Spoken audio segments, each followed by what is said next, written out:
Hello semua. Korang perasan tak belakangan ni nama Rafizi Ramli kembali hangat diperkatakan?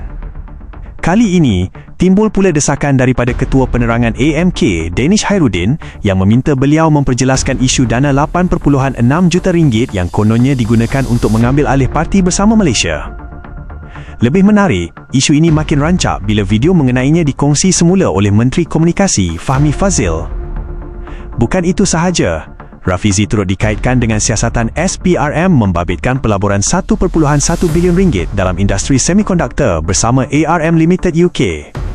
Memang nampak macam peluru besar tengah dihalakan kepada beliau, kan? Tapi mari kita bertenang dan fikir sejenak. Adakah ini benar-benar isu salah laku atau sekadar drama politik bermusim untuk menjatuhkan kredibiliti seorang reformis? Kalau kita lihat secara objektif, desakan daripada sayap pemuda ini sebenarnya boleh dilihat sebagai satu peluang keemasan buat Rafizi. Sebagai tokoh yang sentiasa melaungkan prinsip ketelusan, pendedahan sumber dana ini bukanlah satu masalah besar, malah ia bakal membuktikan sekali lagi bahawa beliau tidak mempunyai apa-apa untuk disembunyikan. Isu pelaburan teknologi dengan ARM Limited UK pula sebenarnya adalah langkah strategik masa depan negara yang sangat besar impaknya. Mengapa projek berimpak tinggi yang sepatutnya memacu ekonomi digital kita ini tiba dipolitikkan dengan naratif negatif? Di sinilah kita perlu bijak menilai perbezaan antara accountability sebenar dengan cubaan sengaja untuk mencalar reputasi politik seseorang melalui persepsi media sosial.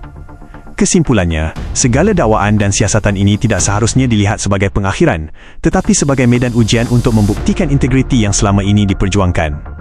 Bagi para penyokong yang memahami cara kerja dan rekod prestasi Rafizi, korang mesti tahu beliau bukanlah seorang yang mudah melatah dengan asakan sebegini.